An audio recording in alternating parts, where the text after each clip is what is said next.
Nabi Muhammad sebagai rahmatan lil alamin. Islam adalah agama yang sering kita sebut sebagai rahmatan lil alamin. Pernyataan ini sering dikemukakan sebagai pemahaman bahwa Islam adalah agama rahmah, kasih sayang terhadap sesama manusia dan alam semesta, serta kontra terhadap kekerasan dan agresivitas terhadap sesama manusia dan alam semesta. Pemahaman ini sudah barang tentu tidak tanpa alasan. Bersumber kepada Al-Quran pada surah ke-21, surah Al-Anbiya, ayat 107. Allah berfirman, "Wa ma arsalnaka illa rahmatan lil alamin." Dan kami tidak mengutus kamu, wahai Muhammad, melainkan untuk menjadi rahmat bagi semesta alam. Para pendengar semuanya, hal ini menunjukkan bahwa agama Islam adalah agama untuk semua makhluk Allah. Jadi universal, tidak dibatasi dengan geografi, suku, bangsa, dan ras. Bahkan agama ini juga diserukan untuk para jin. Wujud dari pemahaman ini adalah pemeluk agama Islam yang soleh adalah pribadi yang rahmatan lil alamin, dengan teladan utama Nabi Muhammad sallallahu alaihi wasallam. Hal ini seperti dikuatkan oleh Rasulullah sallallahu alaihi wasallam dalam sabdanya, "La yu'minu ahadukum hatta yuhibbu li akhihi ma yuhibbu li nafsihi." Hadis riwayat Al-Bukhari dan Muslim. Tidaklah beriman salah seorang di antara kalian hingga dia mencintai saudaranya sebagaimana dia mencintai dirinya sendiri. Tafsir ayat rahmatan lil alamin.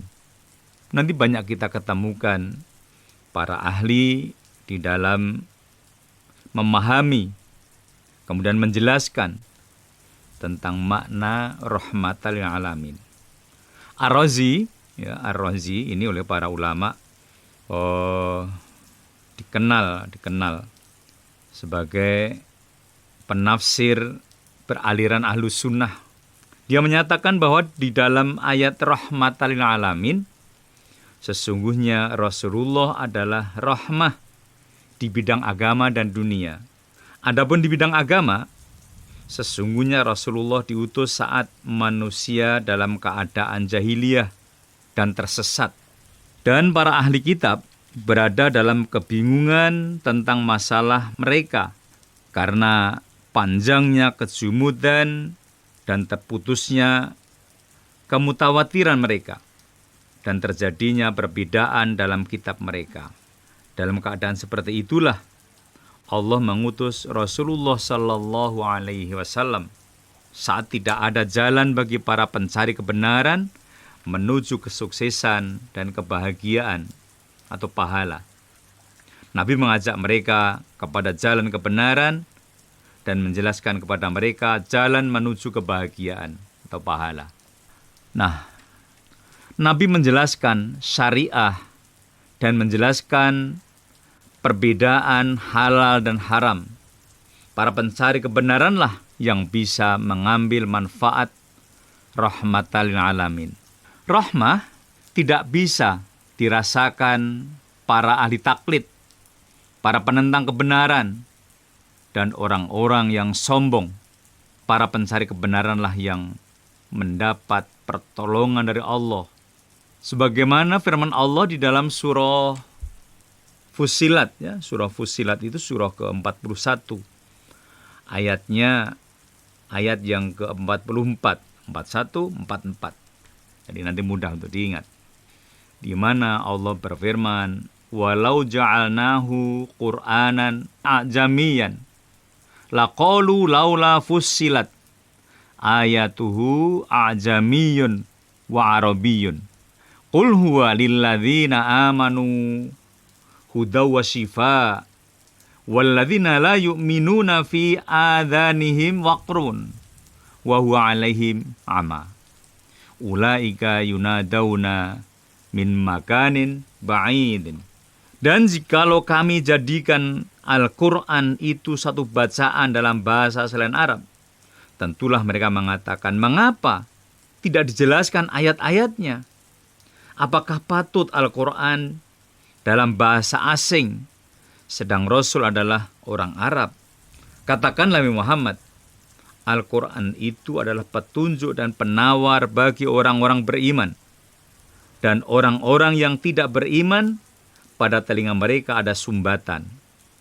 Sedang Al-Quran itu satu kegelapan bagi mereka. Mereka itu adalah seperti yang dipanggil dari tempat yang jauh. Kaum muslimin di dunia ini, dengan sebab rahmatan lil alamin, manusia dibersihkan dari kehinaan, pembunuhan, atau pertentangan, dan peperangan. Lalu bagaimana disebut rahmah? Padahal Rasulullah juga berperang dan mengambil rampasan perang dan zakat. Dan ada beberapa argumentasi. Pertama, Rasulullah memerangi kaum yang sombong, menentang, tidak mau berpikir, dan mengambil pelajaran. Sebagaimana Allah bersifat Rahman Rahim, namun Allah juga menghukum orang-orang yang bermaksiat. Coba kita lihat di dalam surah Qaf, ya, surah Qaf itu surah ke-50, ayatnya ke-9. Wa nazzalna minas sama'i ma'am mubarakan fa'ambatna bihi jannatin wa habbal hasid. Dan kami turunkan dari langit air yang banyak manfaatnya. Lalu kami tumbuhkan dengan air itu pohon-pohon dan biji-biji tanaman yang diketam. Kemudian hujan tersebut juga dapat menjadi kerusakan. Jadi perlu kita perhatikan bahwa hujan itu mendatangkan ya bermacam-macam kenikmatan, tapi dengan hujan juga bisa mendatangkan kerusakan.